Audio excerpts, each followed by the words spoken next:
Attracting the right partner begins with the end in mind. Doing the inner work and becoming aware of your thoughts and your patterns. What makes you tick? Why do you keep attracting the same kind of person?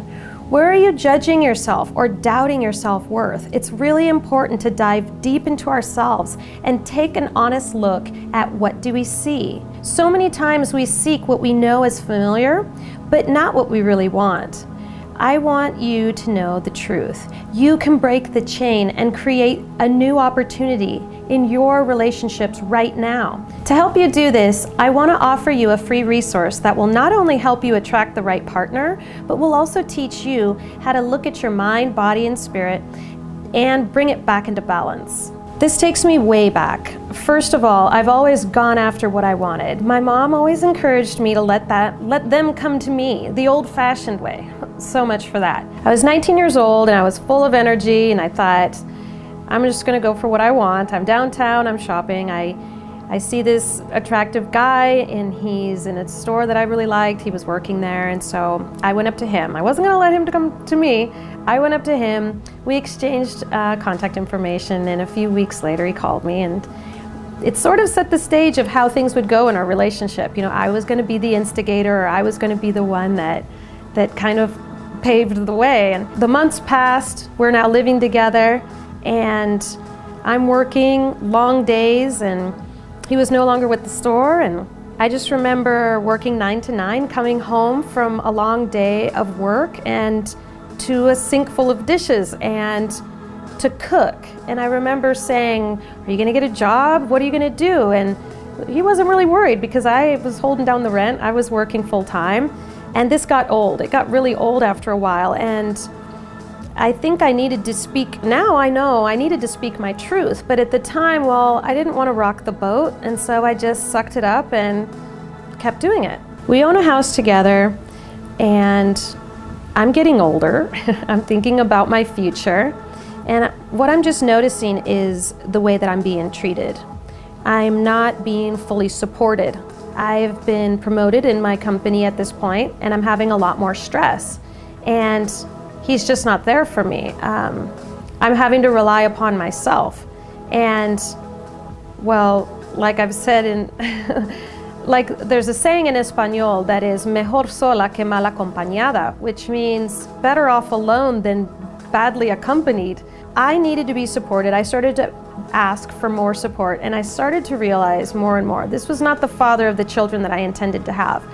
What was it going to be like when I had children and there was a lot more responsibilities? If he wasn't supportive now, why would he be supportive then? I think these are the things that we all need to think about. The past can sometimes be a good indication of the future, and we need to become aware of that.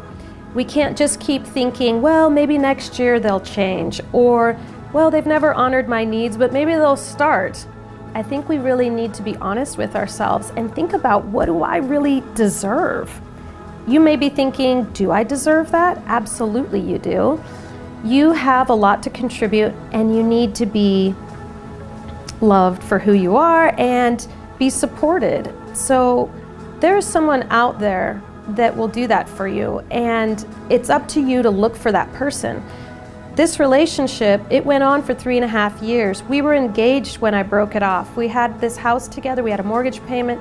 I had to walk away, and I left everything. I sacrificed everything, and I had some friends, and I asked if I could have a room to rent. It was had to swallow my pride, but I was able to end up in this beautiful condo on the lake, and I had no furniture. Little by little, I reaccumulated everything, but you know what? I had peace because I was on my own.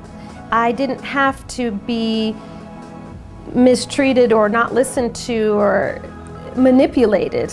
I entered into 3 years of therapy because I did not want to end up doing the same thing over and over again. So many people end up attracting the same type of relationships, and they end the same.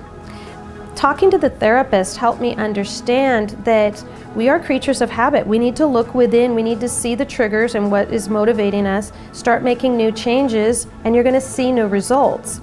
So in the past, I was going after guys that wouldn't make the first move. I think somewhere deep down in my subconscious mind, I was pursuing someone who wouldn't go after other women. I think that's what I was thinking deep down.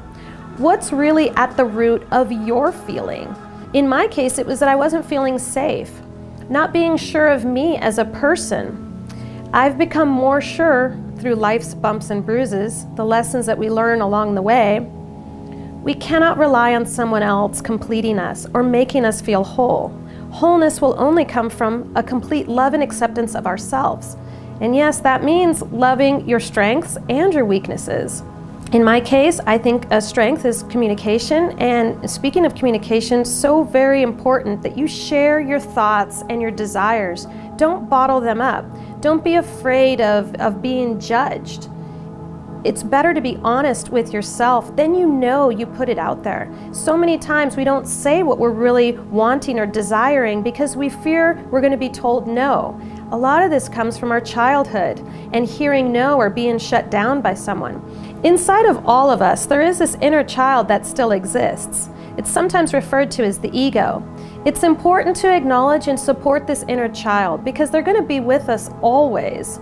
This is a lifelong journey, and there are many people, there's courses, information out there to assist with inner child healing.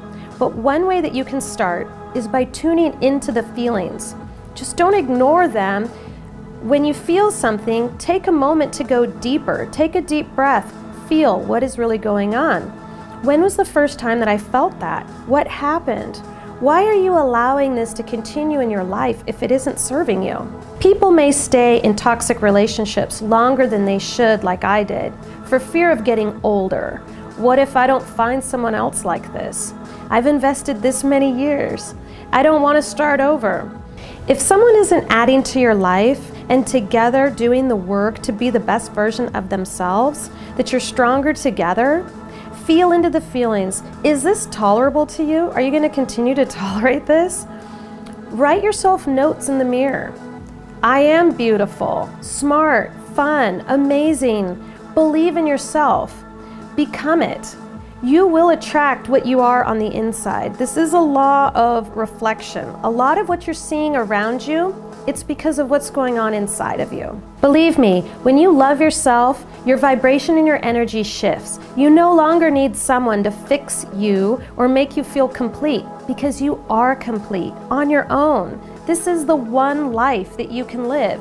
So you have to ask yourself, do you really want to sell yourself short? What if what you really seek is seeking you? You have to get uncomfortable and sacrifice comfort for the possibilities beyond your current reality. Take a chance on you. You deserve it. Embrace it. Lean into it. Do the inner work to come to a place where you truly feel deserving in order to receive all the good and the right things you're meant to have. If you don't, you simply aren't a vibrational match to what you want. You are worthy and deserve the right type of relationship. If you're ready to raise your vibration and attract your dream relationship, I want you to click the link below to download my free resource. Feel free to like, comment, and subscribe to my YouTube channel for more of my tips and tricks to help you feel your best.